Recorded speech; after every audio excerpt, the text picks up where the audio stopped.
Ask ourselves questions like, are we really independent as Ugandans?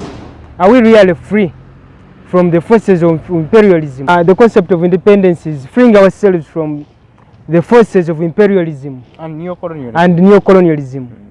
Our education system today is determined by these imperialists. Yeah, they are the ones who finance it. They finance our education system. They determine what we have to study. And we have a problem with our education system. As other countries they are talking of the 5th industrial revolution. For us, we are still on the, actually we are not yet clearly on the 1st industrial revolution. We are not there. And we claim to be in lecture rooms, in classes, studying. We have educated people. What are we studying? That's a question that we have to ask ourselves. So in your sense, in your belief, we shouldn't actually be celebrating independence. We should be mourning. Look at our economy. Look at our economy. Ugandans are still stranded in poverty. We have a few just a small portion of the Ugandans who are extremely rich. Of course, we have a capitalistic form of government. We have a few, just a small portion of Ugandans who are extremely rich, of which each comprises of the puppets of neocolonialism. Then we also have the majority of the Ugandans who are stranded in poverty. But when I was making research and reading the Africa Must Unite by Dr. Kwame Nkrumah, he really shows how the European countries, most especially France, did not sign an ultimate independence agreement in Africa.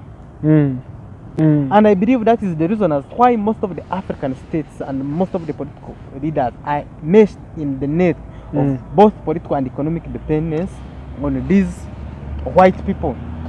These people who are financing our education with poisonous content. These people who determine which policy to be passed in the parliament, which policy not to be passed in the parliament. And these people have masterminded the greatest danger at present in Africa of neo-colonialism and its major instrument of Balkanization, this unity that Kenya and Uganda, Rwanda, Tanzania, they will never have the same economic system. They will never have a common currency. That in Western countries, in Western African countries, in the Maghreb region, those countries are going to remain in the civil conflicts and political instability. That they will put their guns and they make sure that they establish their companies. For example, in these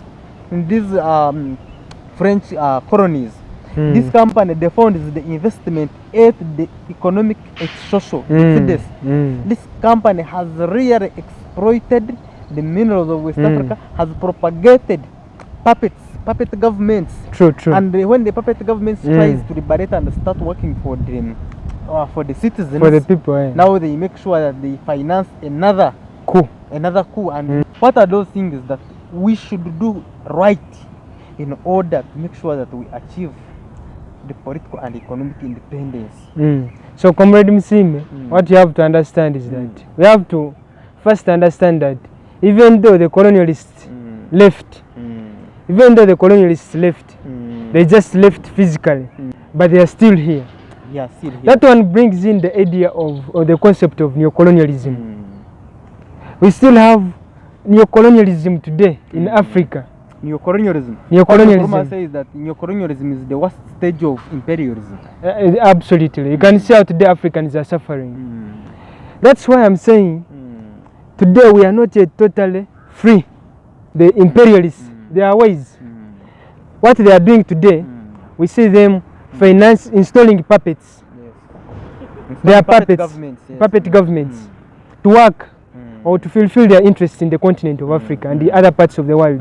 But at the same time, they also finance the opposition. They also finance the opposition.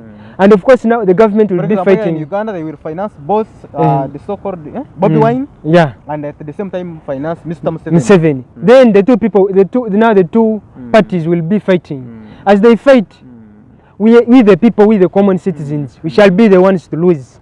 Therefore, Ugandans must understand this clearly, because this will benefit neither Museveni, neither Bob Wine, or even the Ugandans, but this is for the benefit of what? Of the imperialists.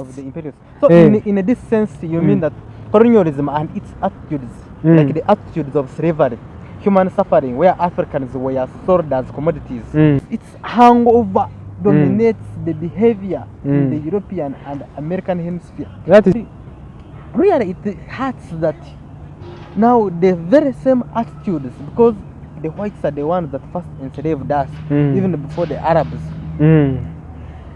After 1988. they instituted now a new policy of neo-colonialism, that how can we enslave these people in their own land? Because the Industrial Revolution in 1880s, in 1850s, had made human labor